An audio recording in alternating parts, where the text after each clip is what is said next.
पुन्हा एक वेळ मी देवाचे आभार मानतो की त्याने ही संधी दिली तुमच्या पवित्र मंडळीमध्ये येऊन देवाच्या वचनात सेवा करण्याची. माझा आजचा विषय आहे जो मी काल थोडासा रेफर केला होता पण त्याला एक्सप्लेन नव्हतं केलं, आणि आहे देवाची इच्छा. देवाची इच्छा या शब्दाचा कधी कधी वेगवेगळा अर्थ लावला जातो किंवा ह्या शब्दाचा किंवा कॉन्सेप्टचा दुरुपयोग देखील केला जाऊ शकतो. आणि म्हणून माझी मनापासून इच्छा आहे की मी वारंवार ह्या ठिकाणी बहुतेक येऊ शकणार नाही, आणि म्हणून जे अति महत्वाचे ते मी आज तुमच्या समोर मांडावं अशी माझी मनापासून इच्छा आहे. म्हणून आजचा मी विषय निवडला देवाची इच्छा. देवाची इच्छा बऱ्याचशा आहे आपल्याविषयी की आपलं तारण व्हावं, आपण वचनामध्ये वाढावं, आपण त्याची सेवा करावी, लेकरांच्या बाबतीमध्ये, फॅमिलीच्या बाबतीमध्ये, मंडळीच्या बाबतीमध्ये. अशा देवाच्या अनेक इच्छा बायबलमध्ये पाहायला मिळतात. देवाची ही देखील इच्छा आहे की आपलं पवित्रकरण व्हावं. देवाची ही देखील इच्छा आहे की प्रत्येक परिस्थितीमध्ये आपण थँकफुल असावं. आणि पूर्ण बायबल ही देवाची इच्छा आहे. परंतु कधी कधी काय होतं की देवाची इच्छा इतक्या आपल्याला असं वाटतं की त्याच्याच महत्वाची जी इच्छा आहे ते कधी कधी आपण गमावून बसतो किंवा त्याला मिसअंडरस्टँड करतो किंवा त्याला कमी महत्व देतो. आणि माझी इच्छा आहे की मंडळी या नात्याने आपण देवाची जी सर्वात महत्वाची इच्छा आहे ते आपण समजून घ्यावं, स्पेसिफिक अशी माझी इच्छा. म्हणून हा विषय मी आज तुमच्या समोर मांडण्याचा प्रयत्न करते. ही देवाची इच्छा प्रत्येक तारलेल्या ख्रिस्ती व्यक्तीसाठी आहे. ही देवाची इच्छा प्रत्येक तारलेल्या ख्रिस्ती व्यक्तीसाठी आहे. आणि देवाची ही इच्छा आहे की त्याची इच्छा प्रत्येक व्यक्तीच्या जीवनामध्ये पूर्ण केल्या जावी. आणि म्हणून ज्यावेळेस शिष्याने येशू ख्रिस्ताला प्रश्न विचारला की येशू ख्रिस्ता आम्हाला प्रार्थना करायला शिकव, तर प्रभूने ती प्रार्थना शिकवली. त्याच्यामध्ये काय म्हटलं, हे आमच्या स्वर्गातील बापा, तुझे नाम, तुझे राज्य जसे स्वर्गात तुझ्या इच्छेप्रमाणे हो. आणि बायबल देवाच्या इच्छेविषयी बरंच काही सांगतं. काही रेफरन्सेस आपण पाहूया आणि मला आशा तुम्ही लवकरात लवकर रेफरन्सेस काढाल. मत्तेकृष्ण 7 अध्याय 21 वचनामध्ये असं म्हटलंय की मला प्रभुजी प्रभुजी असे म्हणणाऱ्या प्रत्येकाचा स्वर्गाच्या राज्यात प्रवेश होणार नाही, तर जो माझ्या स्वर्गीय पित्याच्या इच्छेप्रमाणे करतो त्याचा प्रवेश होईल. म्हणजे देवाची इच्छा किंवा पित्याची इच्छा किंवा बापाची इच्छा एवढी महत्वाची आहे की ती पूर्ण केल्याशिवाय तुमचा आणि माझा प्रवेश स्वर्गाच्या राज्यामध्ये होऊ शकत नाही. आणि हे जर एवढं महत्वाचं आहे तर मग देवाची इच्छा समजणं फार गरजेचं आहे. त्याचं पुढचं वचन आपण पाहूया. रोमकरासपत्र याचा 12वा अध्याय आणि 2रं वचन. रोमकरासपत्र याचा 12वा अध्याय आणि 2रं वचन. ह्या ठिकाणी संत पौल म्हणतो की देवाची उत्तम, ग्रहणीय व परिपूर्ण इच्छा काय आहे हे तुम्ही समजून घ्यावे. आणि म्हणून या युगाबरोबर समरूप होऊ नका, तर आपल्या मनाच्या नवीनीकरणाने स्वतःचे रूपांतर होऊ द्या. देवाची इच्छा समजणं हे तुमच्या हयातीतील जीवनाचं सर्वात मोठा गोल आहे की तुम्हाला देवाची इच्छा समजावी. आणि ह्या इच्छेला अडखण काय होऊ शकतं, युग, हे जग, हे तुमच्या त्या समजण्याला अडखण तयार करू शकतं. किंवा जर मनाचं नवीनीकरण नाही झालं तर देवाची इच्छा स्पष्ट नाही होत, अस्पष्ट होते. मग आपल्याला वाटतं हेही देवाची इच्छा आहे, मग हेही देवाची इच्छा आहे, मग ही देवाची इच्छा आहे, हेही देवाला आवडतं, तेही देवाला आवडतं, आणि आपण सगळं करत बसतो मुख्य गोष्ट सोडून. त्यानंतर इफिसकरासपत्र याचा 5वा अध्याय आणि 17 वचनामध्ये, इफिसकरासपत्र याचा 5वा अध्याय आणि 17 वचनामध्ये, इफिस 5:17, तर तुम्ही प्रभूची इच्छा काय समजून घ्या. प्रभूची इच्छेचा संबंध तुम्ही कुठे जॉब करणार, कोणत्या कॉलेजमध्ये ऍडमिशन घेणार, कोणत्या मुलासोबत मॅरेज करणार, कोणत्या मुलीसोबत मॅरेज करणार, कुठं सेटल होणार, मी कोणती मिनिस्ट्री सुरू करू, प्रभूच्या इच्छेचा त्याची काहीच संबंध नाहीये. जी व्यक्ती प्रभूची इच्छा समजत नाही ती मूर्खासारखी असते, ती ख्रिस्ती असली तरी, असं त्याचा अर्थ आहे. आणि म्हणून मूर्खासारखी होऊ नका, तर प्रभूची इच्छा जाणून घ्या. ज्याला वाटतं की मी समजदार व्हावं देवाच्या दृष्टिकोनातून, त्याने प्रभूची इच्छा समजून घ्यावं. 1 पेत्र याचा 4था अध्याय आणि 2रं वचन. 1 पेत्र 4:2. ह्यासाठी की तुम्ही आपले उरलेले देहामधील आयुष्य माणसांच्या वासनांप्रमाणे नाही, तर देवाच्या इच्छेप्रमाणे घालवावे. तुमचं हे जे आयुष्य उरलेलं आहे ना, याच्यामध्ये तुम्ही देवाची इच्छा पूर्ण करा, माणसांच्या वासनांप्रमाणे नव्हे. माणसाच्या वासना काय असतात? मला हे पाहिजेत, मला ते पाहिजेत, मी कसं स्वतःला डेव्हलप करू, मी कसा प्रोग्रेस करू, मी समाजामध्ये कसा अधिक मानला जाईल, किंवा इतर बाबतीमध्ये. तर ह्या माणसांच्या वासनांप्रमाणे राहू नका किंवा जगू नका. जर तुम्हाला जगायचं असेल तर तुम्ही पित्याची इच्छा पूर्ण करण्यासाठी जगा, असं सांगत आहे. आणि म्हणून बायबल जुना करार देखील नवा करार देखील वारंवार आपल्याला सांगते की प्रभूची इच्छा समजून घ्या. जुन्या करारामध्ये देखील बरेचसे रेफरन्सेस आहे की ज्या ठिकाणी परमेश्वर सांगण्याचा प्रयत्न करतो की मला हे पाहिजे, माझी ही इच्छा आहे, आणि एक्झॅक्टली ते आपण फॉलो जर केलं तर आपण समजदार, सुज्ञ अशा प्रकारचे लोक आहो की ज्यांच्या जीवनाचा काहीतरी फायदा झालेला आहे, की ज्याच्यामुळे देवाच्या गौरव झालेला आहे. संत पौल देखील त्याच्या जीवनाचा हाच मोठा उद्देश होता. आपल्याला प्रेषितांची कृत्य याचा 20वा अध्याय आणि 27व्या वचनामध्ये पाहायला मिळतं. प्रेषित 20:27 तो म्हणतो की मी देवाचा संपूर्ण मनोदय म्हणजे संपूर्ण इच्छा तुम्हाला सांगण्यास मी कसूर केली नाही. इफिस इथल्या वडील वर्गाशी तो बोलत असताना मी नेहमी देवाची सर्वात मोठी इच्छा काय, देवाचा संपूर्ण मनोदय तुम्हाला समजून सांगण्याचा प्रयत्न करा. देवाच्या बऱ्याचशा इच्छा आहे, पण त्या सर्व इच्छामधल्या सर्वात मोठी इच्छा काय ते देखील सांगण्यासाठी मी कसूर केले नाही, असं संत पौल म्हणतो. आणि दुसरे कोरिंथियाचा 1 अध्याय 1 वचन आणि पत्राच्या बहुतेक सगळ्यात सुरुवातीस तो नेहमीही सांगतो, दुसरे कोरिंथियाचा 1 अध्याय 1 वचनामध्ये, की कोरिंथीतील देवाच्या मंडळीस व तिथल्या तिच्या सुद्धा संपूर्ण आखातील सर्व पवित्र देवाच्या इच्छेने येशू ख्रिस्ताचा प्रेषित झालेला पौल. याचा अर्थ आहे की मी जो पौल आहे तो येशू ख्रिस्ताचा प्रेषित आहे, पण तो देवाच्या इच्छेने झालेला आहे, म्हणजे देवाच्या इच्छेनुसार झालेला आहे, देवाच्या इच्छेसाठी झालेला आहे. आणि म्हणून प्रेषित पौलाचे देखील अनेक रेफरन्सेस आहे. इफिस 1:1 तुम्ही घरी जाऊन वाचू शकता. पौल देखील नेहमी ह्या इच्छेला धरून राहिला की देवाची इच्छा पूर्ण व्हावी. येशू ख्रिस्ताच्या बाबतीमध्ये आपण पाहूया मत्तै शुभप्रतम याचा 26वा अध्याय आणि वचन 42. मत्तै 26:42 त्या ठिकाणी तो म्हणतो की ज्यावेळेस तो गेत्सेमने बागेमध्ये असतो आणि त्याला वाटतं की प्रभू हा प्याला टळून जाऊ दे, पण शेवटी तो काय म्हणतो की माझ्या इच्छेप्रमाणे नव्हे तर तुझ्या इच्छेप्रमाणे हो. त्यानंतर योहान शुभवर्तमान याचा 4था अध्याय की ज्या ठिकाणी शमरोनी स्त्री त्यासाठी संभाषण करत असते आणि मग शमरोनी स्त्रीचं परिवर्तन झाल्यानंतर ती वापस जाते आणि शिष्य येतात आणि शिष्य त्याला म्हणतात की येशू ख्रिस्त जेवण कर.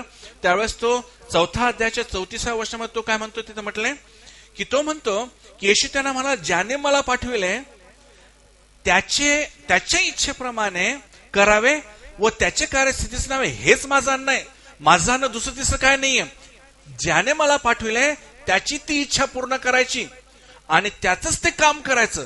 आणि म्हणून देवाची इच्छा पूर्ण करणं हे आमचं काम आहे. आणि येशू ख्रिस्त म्हणतो की मी तेच काम करणार, तेच माझं अन्न, म्हणजे रात्रंदिवस मी तेच खातो, तेच विचार करतो, त्याप्रमाणे जगतो आणि तेच करतो, असं त्याचा अर्थ आहे. जसं काय अन्न आपल्या शरीरामध्ये जातं आणि संपूर्ण शरीरामध्ये ते न्यूट्रिशन सप्लाय करतं आणि आपल्याला जीवन देतं, एक्झॅक्टली त्याच्या जीवनाचा जो उद्देश होता देवाची इच्छा पूर्ण करणं आणि त्याचं तेच काम करणं, हे येशूच्या बाबतीमध्ये देखील आपल्याला पाहायला मिळतं. योहान शुभवर्तमान याचा 5वा अध्याय 30वा वचन. योहान 5:30.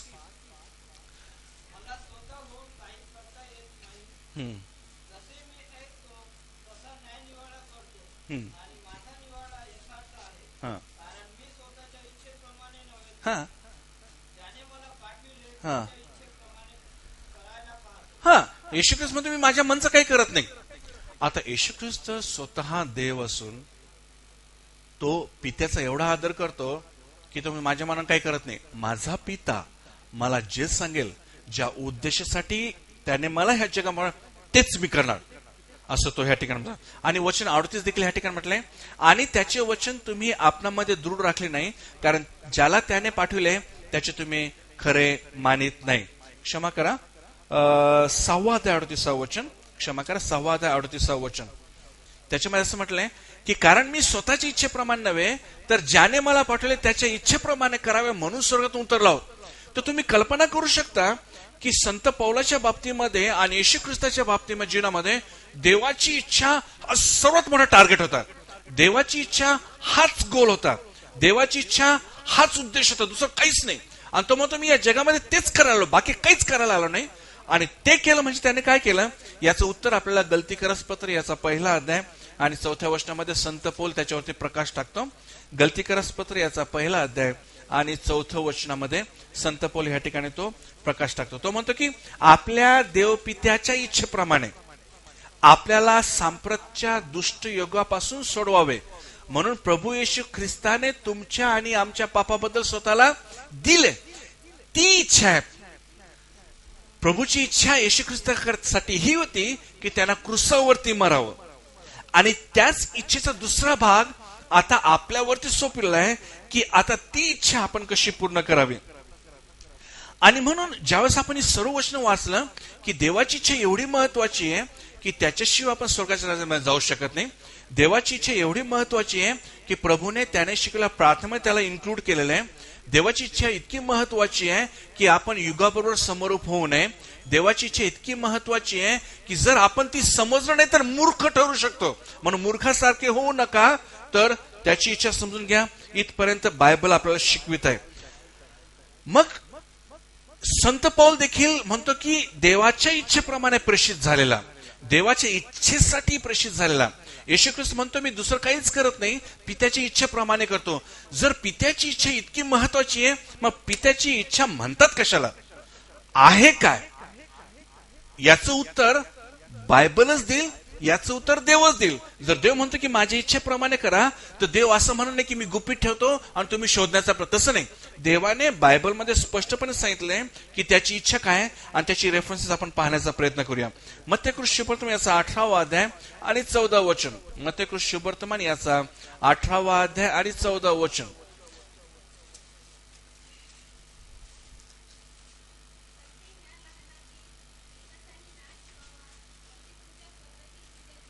स्वर्गातील पित्याची एकही इच्छा नाही की कोणाचा नाश व्हावा. आणि त्या 100 भटकल्या, त्या 100 मेंढरांचं उदाहरण देत होता.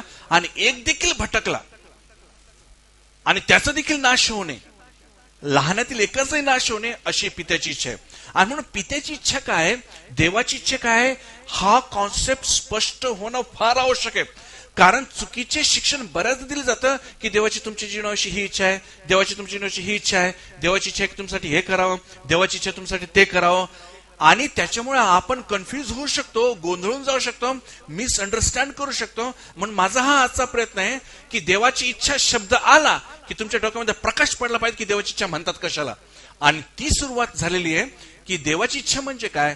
पहिली गोष्ट कोणाचाच नाश होऊ नये, ही सर्वात मोठी देवाची इच्छा आहे. दुसरे रेफरन्स आपण घेऊया योहानकृत शुभवर्तमान याचा 6वा अध्याय 29 वचन. योहानकृत शुभवर्तमान याचा 6वा अध्याय 29 वचन. 6:29. येशूने त्यांना उत्तर दिले, देवाचं काम एकच. येशू ख्रिस्त काय म्हटलं, मी त्याची इच्छा पूर्ण करण्यासाठी आलो. त्याची इच्छा आणि त्याचं काम हेच माझं अन्न. आणि ते काम काय आहे सांगतो येशू ख्रिस्त. देवाचं काम हेच की ज्याला त्याने पाठविले त्याच्यावर तुम्ही विश्वास ठेवा. देवाचं काम एकच, देवाची इच्छा एकच की लोकांनी येशू ख्रिस्तावरती विश्वास ठेवावा तारणारा म्हणून. योहान 6:29 वाचतो आपण. आणि म्हणून हे समजून घ्या की देवाचं काम म्हणतात कशाला. आपण बरेच देवाची मी सेवा करतो, देवाची मी सेवा करतो, देवाची मग सेवा करतो म्हणजे काय करतो. जर त्या सेवेमध्ये इतर लोक येशू ख्रिस्तावरती विश्वास ठेवत नसतील तर ती सेवा नाहीये, ती देवाची देखील इच्छा नाहीये. आणि म्हणून देवाची इच्छा आणि देवाची सेवा हे समजून घ्यावं. 40 वचन या ठिकाणी म्हटलंय, माझ्या पित्याची इच्छा हीच आहे की जो कोणी पुत्राला पाहून त्याच्यावरती विश्वास ठेवतो त्याला सार्वकालिक जीवन प्राप्त व्हावे आणि मी त्याला शेवटच्या दिवशी उठवीन. ही देवाची इच्छा आहे की लोकांनी येशू ख्रिस्तावरती विश्वास ठेवावा म्हणजे लोकांना सार्वकालिक जीवन प्राप्त व्हावं. हीच एकच सर्वात महत्वाची देवाची इच्छा आहे, याच्या पलीकडे काहीच नाहीये. त्याचप्रमाणे 1 तिमोथी याचा 2रा अध्याय आणि 4थं वचन. 1 तिमोथी याचा 2रा अध्याय आणि 4थं वचन. त्याची अशी इच्छा आहे की सर्व माणसांचे काय व्हावं, तारण व्हावं आणि त्याने सत्याच्या परिपूर्ण ज्ञानाप्रत पोहोचावं. प्रत्येक लोकांचं तारण व्हावं हीच देवाची इच्छा, हेच देवाचं काम. हीच देवाची सेवा, याच्या पलीकडे काय नाहीये. त्यानंतर 2 पेत्र याचा 3रा अध्याय आणि वचन 9. 2 पेत्र याचा 3रा अध्याय आणि वचन 9. कित्येक लोक ज्याला विलंब म्हणून म्हणतात, तसा प्रभू विलंब करीत नाही, तर तो तुमचे धीराने सहन करतो. कारण कोणाचा नाश व्हावा अशी त्याची इच्छा नाही, तर सर्वांनी पश्चाताप करावा अशी त्याची इच्छा आहे. आणि म्हणून देवाची इच्छा म्हणतात कसाला, त्याची डेफिनेशन काय आहे ही स्पष्ट होणं फार आवश्यक आहे. आणि हे जे शेवटचं वचन मी वाचलं त्याला देवाचं हार्टबीट म्हटलंय. इथे नर्सेस किती आहेत मेडिकल बॅकग्राऊंडचे? हार्टबीट म्हणजे काय की हृदय आकुंचन पावतं, प्रसरण पावतं, त्याच्यामुळे मनुष्य जिवंत राहतो. आणि कोणीतरी म्हटलं की हे देवाचं हार्टबीट आहे की जे हृदय देवाचं कंटिन्यू असं म्हणतंय की कोणाचा नाश होऊ नये, सर्वांनी पश्चाताप करावा, कोणाचा नाश होऊ नये, सर्वांनी पश्चाताप करावा. कंटिन्यू हे देवाचं हार्टबीट चालू असतं. आणि जे काही देवाने ह्या जगामध्ये केलं आदमाच्या पातकानंतर, ते सर्व काही ह्या हार्टबीट मधूनच केलं की कोणाचा नाश होऊ नये तर सर्वांनी पश्चाताप करावा, कोणाचा नाश होऊ नये म्हणून सर्वांनी पश्चाताप करावा. आणि हीच देवाची इच्छा आहे. आणि मला आशा आहे की देवाची इच्छा काय याची संकल्पना तुम्हाला स्पष्ट झाली असावी. कारण बरंच काही सांगतात लोक की देवाची इच्छा ही आणि देवाची इच्छा ती आहे, आणि तुम्ही कन्फ्युज होऊ नये म्हणून मी तुम्हाला हे सांगितलं की देवाची इच्छा एकच की कोणाचा नाश होणे. आणि मग ह्या बाबतीमध्ये तुम्ही आणि मी जबाबदार आहोत. देवाने जर तुम्हाला आणि मला निवडलं असेल एकाच गोष्टीसाठी की तुम्ही देवाची इच्छा पूर्ण करावी. येशू ख्रिस्ताला ह्या जगामध्ये पाठवलं एकाच उद्देशासाठी की देवाची इच्छा त्यांनी पूर्ण करावी. संत पौलाला देखील हे समजलं आणि म्हणतो की देवाच्याच इच्छेने, देवाच्या इच्छेसाठी येशू ख्रिस्ताचा प्रेषित झालेला पाऊल, याकडून तुम्हाला सलाम. आणि म्हणून तुमच्या सर्वांच्या प्रत्येकाच्या जीवनाचा एकच उद्देश आहे की कोणाचा नाश होऊ नये, सर्वांनी पश्चाताप करावा. ही जी देवाची हार्टबीट आहे ती पूर्ण करावी, देवाची इच्छा पूर्ण करावी. देवाचं काम एकच. तुम्ही पिता असा की तुम्ही माता असा की तुम्ही लेकर असा, तुम्ही जॉब करणार असा की तुम्ही बिझनेस करणार असा, तुम्ही काही असा, तुमच्या जीवनाच्या द्वारे एकच गोष्ट झाली पाहिजे, ती म्हणजे देवाची इच्छा पूर्ण झाली पाहिजे. आणि ज्याच्या कॉन्टॅक्टमध्ये तुम्ही येता त्याला सुवार्थ सांगून त्याला येशूवरील विश्वासापर्यंत आणणं, पश्चातापापर्यंत आणणं आणि मग त्याला सार्वकालिक जीवन प्राप्त करून देणं, हाच तुमच्या जीवनाचा सर्वात मोठा गोल आहे. आपण अजून काही रेफरन्सेस पाहूया. मत्तेकृत शुभवर्तमान याचा 7वा अध्याय आणि 23वा वचन. मत्तेकृत शुभवर्तमान याचा 7वा अध्याय की ज्याच्यामध्ये म्हटलंय की प्रभूजी प्रभूजी म्हणणाऱ्या सर्वांचा स्वर्गाच्या राज्यामध्ये प्रवेश होणार नाही, तर ज्या पित्याच्या इच्छेप्रमाणे करतील त्याचा स्वर्गाच्या राज्यामध्ये प्रवेश होईल. लगेच त्याच्या पुढे काय म्हटलंय बघा बरं. त्या दिवशी क्षमा करा.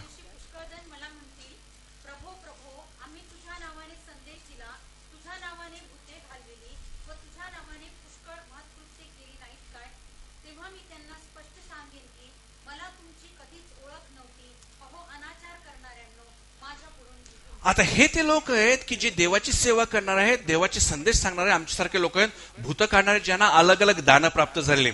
बरं हे सगळं वाईट आहे का? हे सगळं चुकीचं आहे का? संदेश देणं चुकीचं आहे का? बरे करणं रोग चुकीचं आहे का? किंवा भूत घालणं चुकीचं आहे का? एका ठिकाणी म्हटलं की मेल्यातून आम्ही लोकांना तुझ्या नावामध्ये उठवलं, ही मिनिस्ट्री वाईट आहे का, चुकीची का? नाही, ही बरोबर आहे. पण ह्या लोकांची समस्या ही होती की त्यांनी पित्याच्या इच्छेप्रमाणे केलं नाही. त्यांनी दानांचा उपयोग जरूर केला, पवित्र आत्म्याचा दानाचा उपयोग केला आणि त्याद्वारे दानाचा उपयोग त्यांनी केला, परंतु त्यांनी पित्याची इच्छा पूर्ण केली नाही. आता तुम्हाला प्रश्न पडेल की हे कसं काय शक्य आहे की एक मनुष्य येशूच्या नावामध्ये मिनिस्ट्री करतो आणि मोठमोठे चमत्कार करतो, तरीही येशू ख्रिस्त त्याला म्हणतो की मी तुला ओळखत नाही. याचं कारण हे आहे की जे काही तुम्हाला दान मिळालेले, जे काही तुम्हाला गिफ्ट मिळाले, ती पवित्र आत्म्याची असो. गिफ्ट 3 प्रकारचे असतात. एक इनबॉर्न, जे आपल्या लहानपणीच ते दान भेटतं. एक आपण डेव्हलप करत असतो दान, जसं एक्झाम्पल टीचिंगचं दान, टीचर डेव्हलप होतात, नर्स डेव्हलप होतात. हे सगळे दान आहे सेवा करण्याची, जे जे जे जे जे डेव्हलप केलेले. आणि तिसरं दान प्रकारचं असतं ते पवित्र दान आहे. परंतु मला सांगू द्या, पवित्र आत्म्याचे दान हा तुमचा काही ठप्पा नाही, तिकीट नाहीये स्वर्गासाठी. मला सांगू द्या, देवाच्या आत्म्याच्या द्वारे तुम्हाला दान भेटले, त्याचा उपयोग तुम्ही इतरांच्या उन्नतीसाठी करता, त्याच्यामुळे तुम्ही देवावरती उपकार करता असं नाहीये. एक्झाम्पल मी सांगतो की मला प्रीचिंगचं दान आहे, हे दान माझं स्वतःचं नाहीये, हे देवाने दिलेलं दान आहे. आणि जर मी त्याचा उपयोग मंडळीमध्ये करते, मी देवावर उपकार करत नाही, त्याच्यामुळे माझं स्वर्गातलं स्थान पक्क होत नाही. जर मी माझ्या वैयक्तिक जीवनामध्ये जर पित्याची इच्छा पूर्ण करणार नाही, मी सुवार्थ सांगणार नाही, लोकांना पश्चातापापर्यंत आणून त्यांना विश्वासामध्ये आणणार नाही आणि सार्वजनिक जीवनासाठी झटणार नाही, माझ्या दानाचा काहीच उपयोग नाहीये. हा, तुम्हाला बहुतेक चांगलं चांगलं ऐकायला मिळेल, कोणाला गीताचं दान असेल, कोणाला म्युझिक दान असेल, ठीक आहे. परंतु ती व्यक्ती जर वैयक्तिकरित्या पित्याची इच्छा स्वतःच्या जीवनामध्ये पूर्ण करणार नाही, शक्य हे आहे की हे शब्द त्याला ऐकायला भेटू शकतील, मग तो सेवक असो कोणी असो. आणि म्हणून देवाची इच्छा पूर्ण करणं किती महत्वाचे समजून घ्या. त्याच्यानंतरचं वचन आपण वाचूया, मत्ते कृष्णप्रतीचा 12वा अध्याय 50 वचन. मत्ते 12:50. ह्या ठिकाणी ज्यावेळेस येशूचे आई काही भाऊ भेटायला आले त्यावेळेस त्याने हे उत्तर दिलं. मत्ते 12:50. त्या ठिकाणी काय? हा,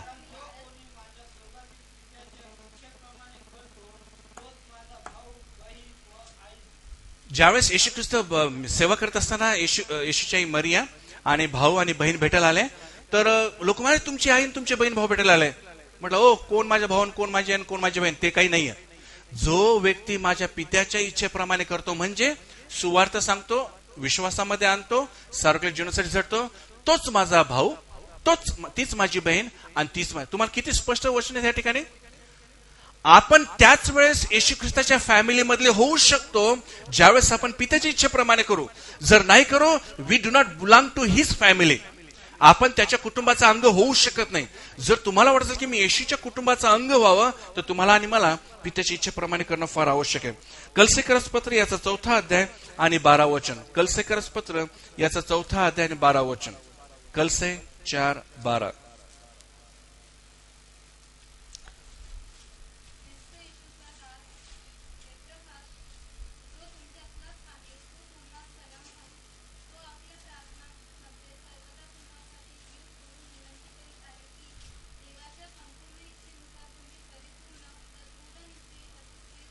तो जीव तोडून प्रार्थना करत आहे की तुम्हाला देवाची संपूर्ण इच्छा समजावी आणि मग त्या संपूर्ण इच्छेमध्ये दृढ व्हा, मजबूत व्हा, स्टँड फर्म. एकच मला काम करायचं, एकच माझ्या जीवनाचा उद्देश आहे, हा निश्चय करा आणि त्याप्रमाणे वागा, असा संत पौल सांगत आहे. 1 पेत्र याचा 4था अध्याय आणि 19 वचन. 1 पेत्र याचा 4था अध्याय आणि 19 वचन. यामुळे देवाच्या इच्छेप्रमाणे दुःख भोगणाऱ्यांनी सत्कृत्य करीत आपले जीव विश्वासू निर्माणकर्त्याला सोपून द्यावे. तुम्ही जे विश्वासणार आहे, तुम्ही आपला जीव निर्माणकर्त्याच्या हाती सोपून द्या आणि इच्छा पूर्ण करण्यासाठी दुःख जरी भोगावं लागलं, छळ जरी भोगावा लागला, त्रास जरी भोगावा लागला, तरी ते उत्तम आहे. कारण 2च ठिकाणी येशू ख्रिस्ताने सांगितलं आनंद करण्यासाठी. प्लीज समजून घ्या, 2च कारण आहेत आपल्याला आनंद करण्यासाठी. आनंद या शब्दाची एक्झॅक्टली डेफिनेशन मी तुम्हाला काय सांगतो. ज्यावेळेस येशू ख्रिस्ताचा जन्म झाला त्यावेळेस जे देवदूत आले त्यांनी मेंढपाळांना सांगितलं की तुम्हा म्हणजे कसं मोठ्या आनंदाची बातमी तुम्हाला सांगतो. काय मोठ्या आनंदाची? आणि ती बातमी काय? तुम्हासाठी आज दाविदाच्या नगरात तारणा. तर आनंदाचा संबंध तारणाशी आहे. एक सांगतो. दुसरं एक उदाहरण देतो तुम्हाला. येशू ख्रिस्ताने शिष्याने सांगितलं की जा तुम्ही रोग बरं करा, हे करा, भूत घालवा, सुवार्ता सांगा, स्वर्गाच्या राज्याविषयी सांगा. त्यांना पाठवतो. 1 महिन्यानंतर सगळे ते शिष्य वापस येतो उड्या मारत. अरे काय कमाल येशू ख्रिस्ता, तुझ्या नावामध्ये भूत निघतात, तुझ्या नावामध्ये लंगडे बरे होतात, तुझ्या नावामध्ये आंधळे पाहावं लागतात, तुझ्या नावामध्ये हे करतात, तुझ्या नावामध्ये ते करतात. खूप खुश झाले. आणि मग येशू ख्रिस्त त्यांच्याकडे शांतपणे पाहतो निर्विकार चेहऱ्याने आणि तो म्हणतो की तुम्हाला भूत वश होतात म्हणून आनंद करू नका. आनंद यासाठी करा की तुमची नावं स्वर्गाच्या पुस्तकामध्ये लिहिलेली आहे. तुम्हाला समजलं का? आनंदाचं सर्वात मोठं कारण चमत्कार होतो हे नाहीये. आनंदाचं सर्वात मोठं कारण आहे की स्वर्गाच्या पुस्तकामध्ये तुमची माझं नाव लिहिले. उदया पुत्र जेव्हा स्टोरी सांगणार त्याच्या अगोदर मेंढरू हरवले त्यावेळेस तो म्हणतो, येशू ख्रिस्त म्हणतो की ज्यावेळेस एक पापी पश्चाताप करतो, स्वर्गामध्ये स्वर्गदूत काय करतात? जयघोष करतात, आनंद करतात. याला आनंद म्हणतात. आनंदाची डेफिनेशन प्रॉपर समजून. आनंद म्हणजे हालेलुया गाणे गाण उड्या मारा, त्याला आनंद नाही म्हणत. आनंद म्हणजे एका व्यक्तीचं तारण होतं, स्वर्गामध्ये आनंद होतं, त्याचं नाव स्वर्गाच्या पुस्तकामध्ये लिहिलं जातं, याला आनंद म्हणतात. आणि म्हणून संत पण म्हणतो rejoice in the Lord always rejoice. का म्हणतो? येशू ख्रिस्तामधल्या तारणामध्ये आनंद करा. त्याचा संबंध आनंदाशी आहे. आनंदाचा संबंध कशाशी आहे? स्वर्गाशी आणि तारणाशी आहे. हे समजून घ्या. आणि दुसरी बाब आनंदाची येशू ख्रिस्त म्हणतो ज्यावेळेस लोक तुमचा छळ करतील, माझ्यामुळे तुमच्या विरुद्ध वाईट वाईट बोलतील, त्यावेळेस तुम्ही आनंद करा, कारण तुमचं प्रतिफळ स्वर्गामध्ये. समजलं का? आणि म्हणून प्रत्येक शब्दाला ओरिजिनल डेफिनेशन आहे. ती डेफिनेशन समजून घेण्याचा प्रयत्न करा. त्यासाठी बायबलचा संपूर्ण अभ्यास अगदी चोखंदळपणे पूर्ण अभ्यास करणं फार आवश्यक आहे. कारण मिसलिडिंग होऊ शकतं, शब्दाचे गैरअर्थ सांगू शकतात. त्याचप्रमाणे देवाची इच्छा या शब्दाचा अर्थ देखील गैरअर्थ होऊ शकतात. आणि म्हणून हा म्हणतो की ह्या इच्छेसाठी तुम्हाला दुःख जरी भोगावं लागलं तरी ते भोगा, कारण ते आनंदाचं कारण आहे. त्यानंतरचं वचन आपण घेऊया पहिले योहान याचा 2 अध्याय 17 वचन. पहिले योहान याचा 2 अध्याय आणि 17 वचन. आणि जग व वासना ही नाहीशी होते, पण देवाच्या इच्छेप्रमाणे करणारा सर्व काळ राहतो. जर तुमची इच्छा असेल की तुम्ही सर्व काळ राहावं, तर तुम्ही देवाची इच्छेप्रमाणे करणं फार आवश्यक आहे. तुम्ही उत्तम ख्रिस्ती आहात हेही मला ठाऊक आहे. तुम्ही उत्तम आई वडील असाल हेही मला ठाऊक आहे. तुम्ही उत्तम लेकरं असाल हेही मला ठाऊक आहे. परंतु जर देवाच्या इच्छेप्रमाणे जर तुम्ही करत नसाल, तर तुम्ही काहीच केलं नाही. इव्हन मिनिस्ट्री देखील, मग कोणती मिनिस्ट्री असो, जर त्या मिनिस्ट्रीमध्ये कंटिन्यू जर लोकांचं तारण होत नाही, कंटिन्यू लोक पश्चाताप करत नाही, आणि हे होत नसेल, तर ते मिनिस्ट्री असो का चर्च असो का काही असो, काहीच केलं नाही.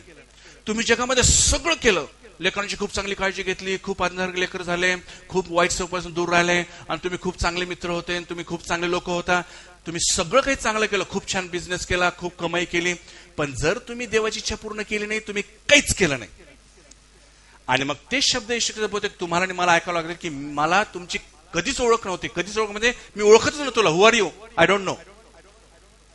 आणि मला सांगू द्या, नावरहित सार्वकालिक जीवन जगणं हे फार कठीण आहे. त्या व्यक्तीला काही फेस नसतो, काही चेहरा नसतो, काही नाव नसतं. फक्त त्याच लोकांना नाव असतं की ज्यांचं तारण झालेलं आहे, स्वर्गाच्या पुस्तकामध्ये ज्यांचे नाव लिहिलेले आहेत आणि जे देवाची इच्छेप्रमाणे करतात. तुम्हाला ती लाजदाराची श्रीमंत मनुष्य स्टोरी माहिती आहे का?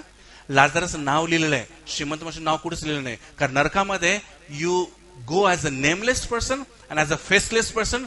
तुमचं व्यक्तिमत्व नसतं, तुम्हाला किंमतही नसते. फक्त त्याच व्यक्तीला नाव असतं, त्याच व्यक्तीला फेस असतो की ज्या व्यक्तीचं स्वर्गाच्या पुस्तकामध्ये. आणि तीच व्यक्ती नाव कमावू शकते की ज्याने पित्याच्या इच्छेप्रमाणे केलेलं आहे.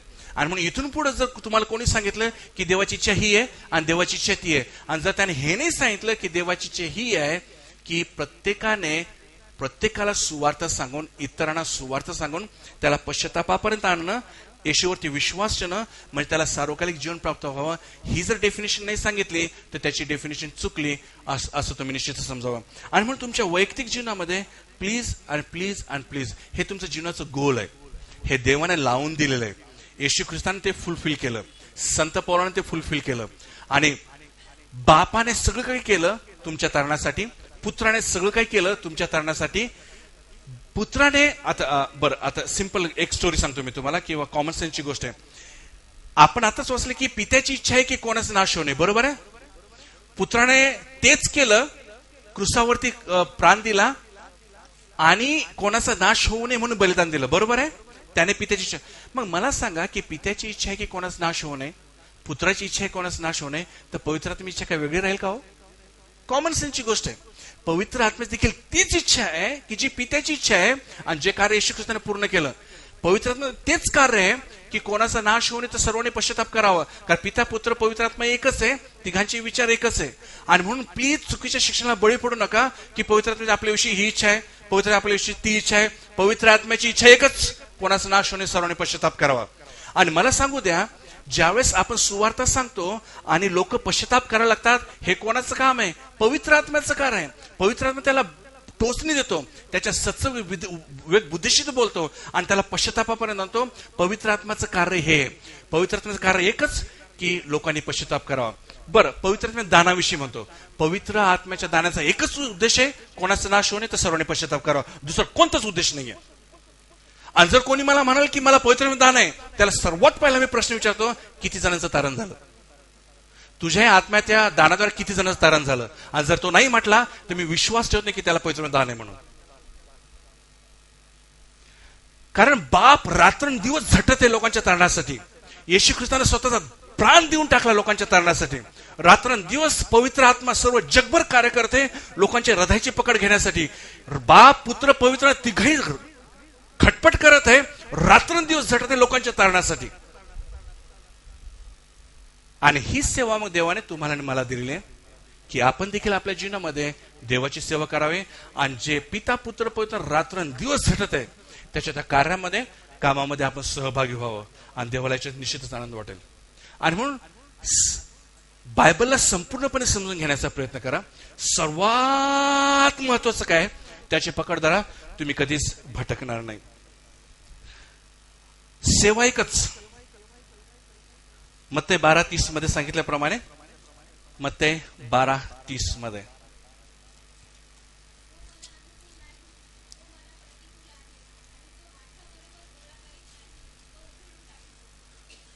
फार कठोर शब्द येशू ख्रिस्ताचे, की मी असा व्यक्ती आहे. संत येशू ख्रिस्त म्हणतो की मी आत्मे गोळा करत आहे.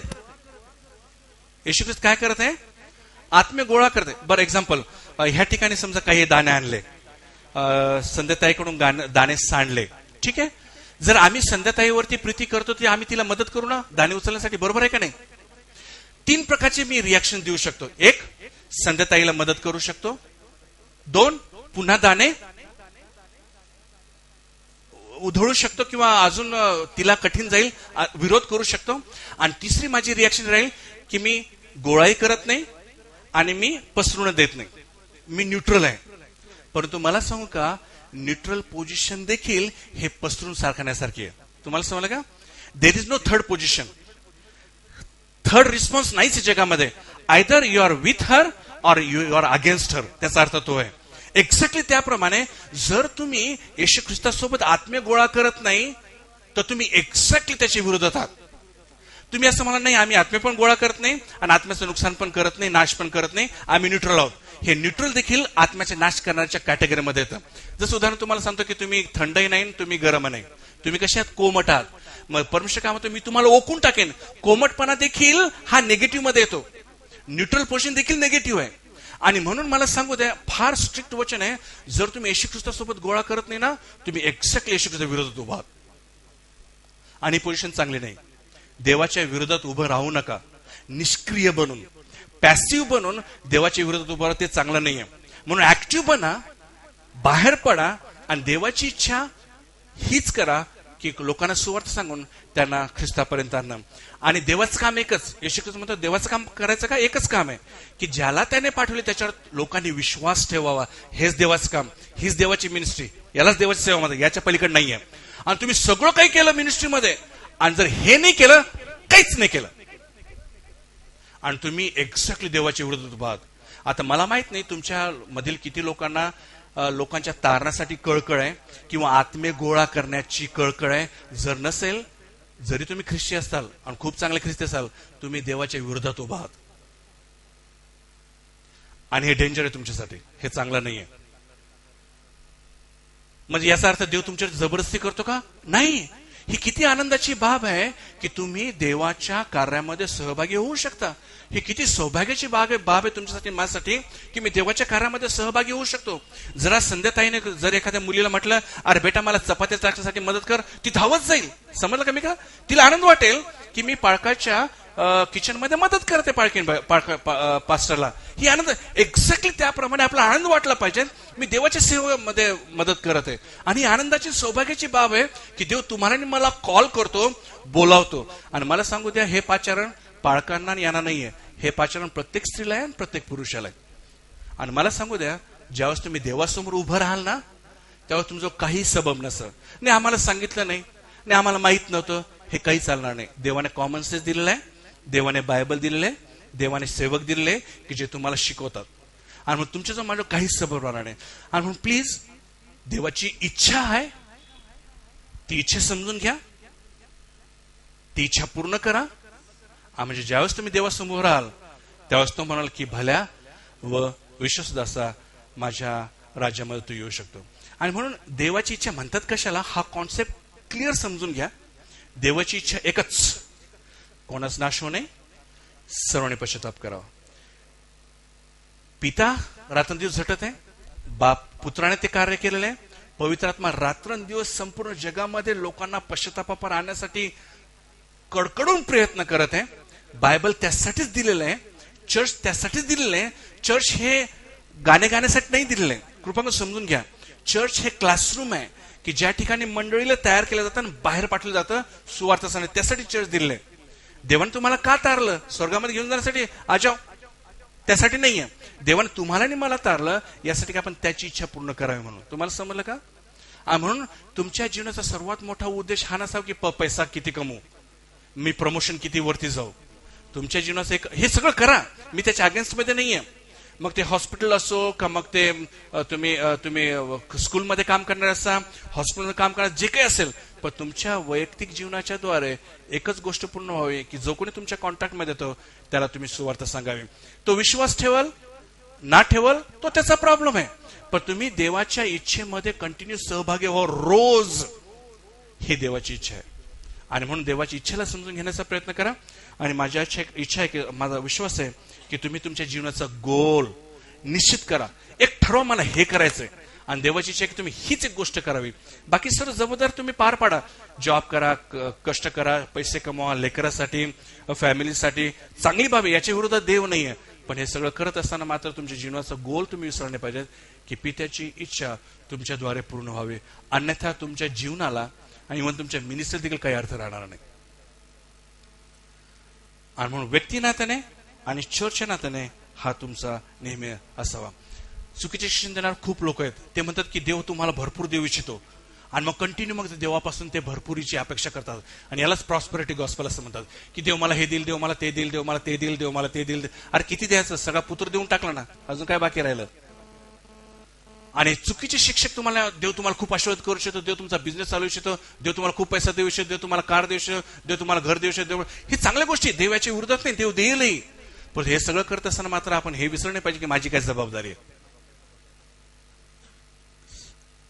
आणि तुमचं आणि माझी जीवनाचं एक. आणि बायबल नेहमी सांगतं की घेण्यापेक्षा देणं बरं आहे. आणि देवानं देखील तेच केलं, देऊन टाकलं, स्वर्ग खाली करून टाकला. आणि म्हणून चुकीच्या शिक्षणापासून दूर राहा आणि घेण्यापेक्षा देण्यावरती जास्त जोर द्या. ठीक आहे, जी सुवार्ता तुम्हाला मिळाली ती देऊन टाका, जे तारण तुम्हाला मिळालं ते देऊन टाका. यालाच म्हणतात फळ आणणं, यालाच म्हणतात फळ आणणं. एका ठिकाणी असं म्हटलंय, योहान शुभवर्तमान याचा 12वा अध्याय 24व्या वचनामध्ये असं म्हटलंय, योहान 12:24, जोपर्यंत एक गव्हाचा दाणा जमिनीमध्ये पडत नाही आणि तो मरत नाही तर तो पुष्कळ पीक देत नाही. एक गव्हाचा दाणा आपल्यासारखे अनेक गव्हाचे दाणे तयार करतो. कॉमन सेन्सची गोष्ट आहे. एक्झॅक्टली एक तारलेला मनुष्य आपल्यासारखे अनेक तारलेला तयार करतो. एक देवाचं लेकरू अनेक देवाची लेकरू तयार करतो. यालाच म्हणतात फळ आणणं. याच्यापेक्षा दुसरा कोणता नाही अर्थ त्याचा. बरेच लोक म्हणतात ओठाचं फळ म्हणजे स्तुती स्तुती स्तुती करत त्याला फळ नाही म्हणत. फळ म्हणजे एक गव्हाचा दाणा आपल्यासारखे अनेक गव्हाचे दाणे तयार करतो. एक तारण पावलेला व्यक्ती आपल्यासारखे अनेक तारण पावलेले व्यक्ती तयार करतो. याला म्हणतात फळ आणणं. आणि देवाची इच्छा आहे की तुमच्या जीवनामध्ये फळ यावं. प्लीज जीवनामध्ये क्लिअर करा गोष्टी, निश्चित कर की मला हे करायचं. आणि तुम्हाला हे आज देवाचं वचन आहे की देवाची एकच इच्छा आहे की जीवनाचा गोल हा आहे की तुम्ही पित्याची इच्छा तुमच्या जीवनामध्ये पूर्ण करावे. सर्व फोर्स, सर्व ताकद तिथे लावा, सर्व समय तिथे लावा. आपापल्या वैयक्तिक जबाबदारी चालू द्या, परंतु फोकस मात्र देवाची इच्छा पूर्ण करण्यावरती असावं, अशी मी तुम्हाला नम्रतेची. विशेष करून तरुणांनो, खूप सुंदर तुमचं लाईफ टाईम आहे. हा जो तुमच्या जीवनातला हा जो काळ आहे ना तरुणपणाचा, तरुणींनो फार सुंदर आहे. परंतु चुकीच्या मार्गाकडे जाऊ नका. तुमचं जीवन तुम्ही पवित्र ठेवा आणि देवाची इच्छा तुमच्या जीवनामध्ये पूर्ण करा. आणि देव निश्चितच तुमच्या त्या तारुण्याला त्याचा तो आदर करेल. जर तुम्हाला मिशनरी म्हणून जायचं, आताच ठरवा. देव तुम्हाला उपाशी राहू देणार नाही, मी तुम्हाला गॅरंटी देऊन सांगतो. जर तुम्हाला जायचं मिशनरी म्हणून जा की ज्या ठिकाणी गरज आहे. होऊ शकतं उत्तर भारतामध्ये तुम्ही जाल, त्या ठिकाणी भरपूर गरज आहे. होऊ शकतं तुम्ही देशाच्या बाहेर जाल, जा, गो. तुमचा जो वेळ आहे तारुण्याचा, ज्याचा ताकद असते, जोम असते, इंटेलेक्च्युअल असतं, ब्रेन असतं, सगळं काही असतं, तुम्ही त्याचा उपयोग देवाच्या इच्छा पूर्ण करण्यासाठी करा. निश्चितच देव तुम्हाला प्रतिफळ देईल. टाइम वेस्ट करू नका. आणि जे तुम्ही फॅमिलीवाले जाऊ शकत नाही, तुमच्या वैयक्तिक जीवनामध्ये रोज आणि रोज देवाची इच्छा पूर्ण करायचं. तुम्ही कंटिन्यू विचार करा की मी कोणाला सांगू, कोणाला सांगू. आणि म्हणून येशू ख्रिस्त म्हणतो की माझ्या मागे म्हणजे तुम्हाला काय धरणारे करेन, माणसे धरणारे करेन. त्याचा अर्थ आहे की कोळी नेहमी कोणचा फिश पकडू याच्या ताकामध्ये असतो किंवा त्याच्या शोधामध्ये असतो. तसे तुम्ही असावे. कंटिन्यू. कोणच्या आत्म्याला स्वार्थ सांगू, कोणच्या आत्म्याला स्वार्थ सांगू. रिक्षामध्ये बसलो तर रिक्षावाला सांगू का, बसमध्ये बसलो कोण बसला, काहीतरी डिस्कशन सुरू करायचं. कसं आहे, तुमचं नाव काय आहे, असं आहे तसं आहे, मी ख्रिस्ती व्यक्ती आहे, आणि सांगून त्याला स्वार्थ सांग. तो विश्वास ठेव ना ठेव त्याचा प्रश्न आहे. परंतु बायबल, छोटे बायबल सोबत कॅरी करा, ट्रॅक्स कॅरी करा, म्हणजे तो कंटिन्यू त्याच्याविषयी, तो प्रभू विषयी अधिक शिकत जाईल. माझी पुन्हा हीच इच्छा आहे की ह्या तुमच्या छोट्याशा चर्च विषयी की तुम्ही देवाची इच्छा या शब्दाचा, या कॉन्सेप्टला क्लिअर तुम्ही समजावं. लोक काही शिकवतील त्याला बळी पडू नका. आणि घेण्यापेक्षा देणं बरं आहे हे समजून घ्या. आणि पित्याची इच्छा एकच. काय इच्छा आहे? एक्झॅक्टली. ती पित्याची इच्छा आहे, ती पुत्राची इच्छा आहे, आणि ती पवित्र आत्म्याची देखील इच्छा आहे. आणि पवित्र आत्म्याचे दान देखील त्यासाठीच दिलेले आहेत. ठीक आहे, स्वतःची उन्नतीसाठी नाही दिलेले आहेत. आणि म्हणून ह्या चुकी शिक्षणापासून तुम्ही दूर राहा आणि पित्याची इच्छा तुमच्या जीवनातून पूर्ण करा. देव करो तुम्हाला आशीर्वाद देव, आणि देव तुमच्या जीवनाद्वारे त्याची इच्छा पूर्ण करो. आमेन.